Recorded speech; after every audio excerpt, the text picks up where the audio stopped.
Gerald died on a Tuesday, a quiet Tuesday in October, the kind where the leaves haven't fully turned yet, and the sky can't decide between gray and blue.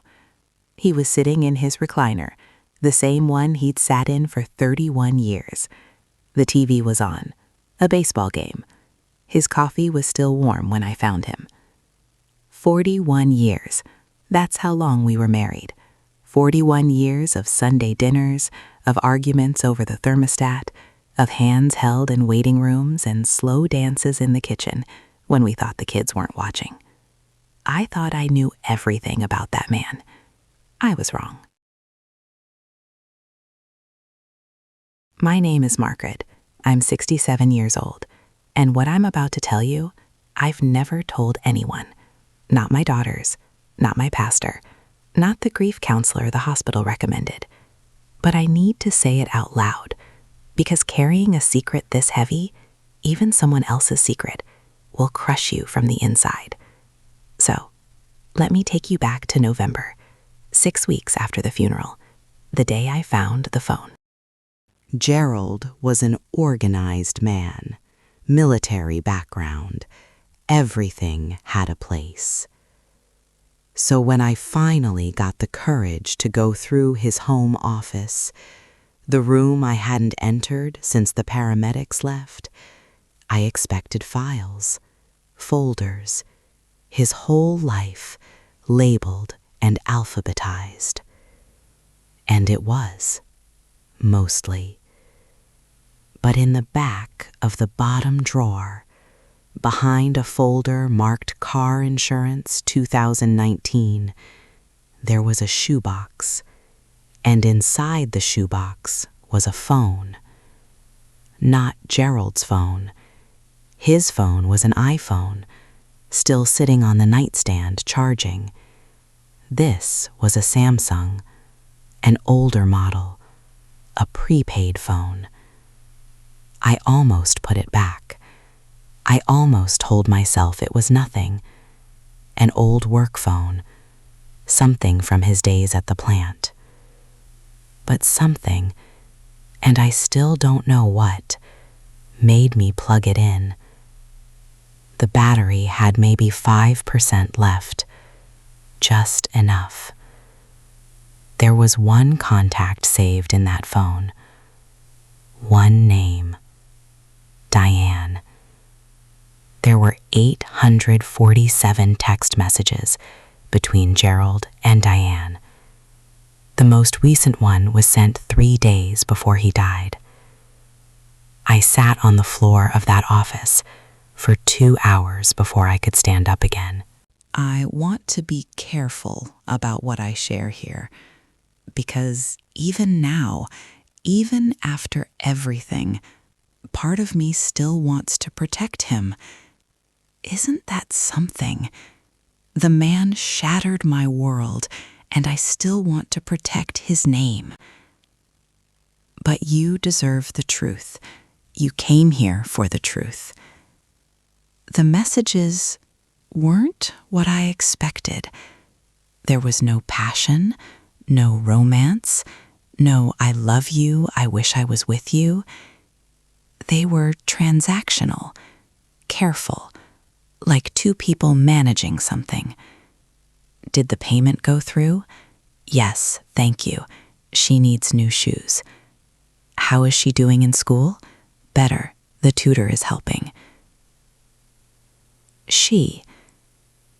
There was a child. Gerald, my Gerald, the man who coached Little League and never missed a school play and cried at both of our daughters' weddings, had another child, somewhere, with someone named Diane. I found a deposit record on the phone. He had been sending $800 a month to a bank account for 22 years. 22 years. Our youngest daughter, Christine, is 24. That means when Christine was 2 years old, when I was exhausted and in love and building a life with this man, he was already keeping this secret. The next 2 weeks are a blur. I didn't tell anyone. I couldn't. How do you say those words? I think Gerald had another family.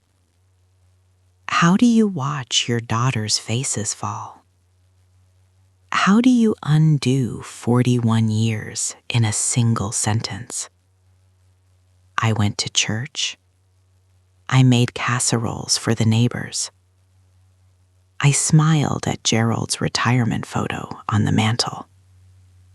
And at night, I sat with that Samsung phone and read every message from the beginning. 847 messages. 22 years of careful, measured secrets.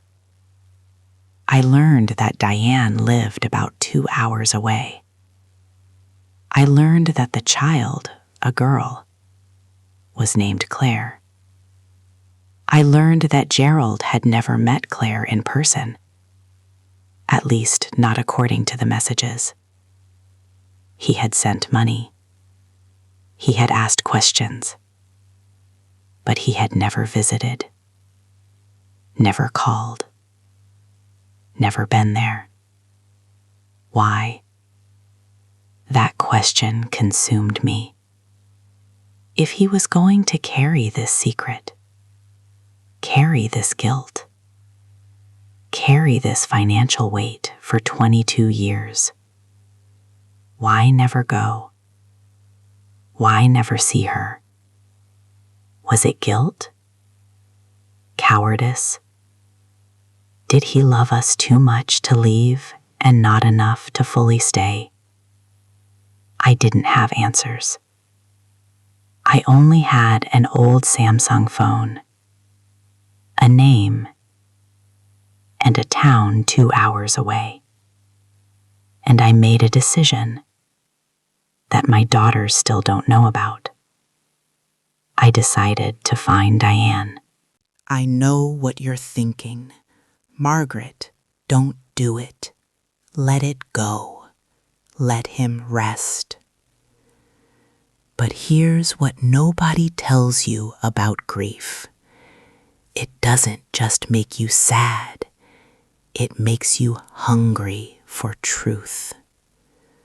Because when someone dies, you lose the chance to ever ask them anything again.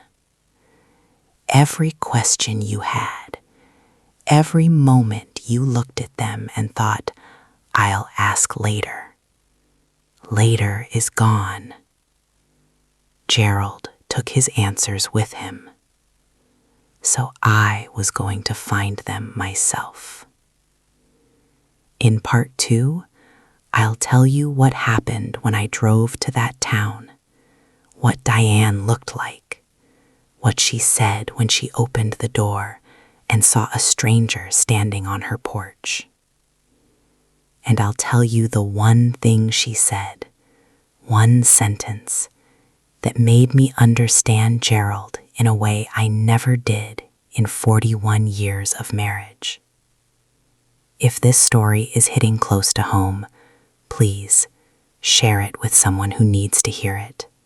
And make sure you're subscribed, because part 2 is coming, and you do not want to miss it.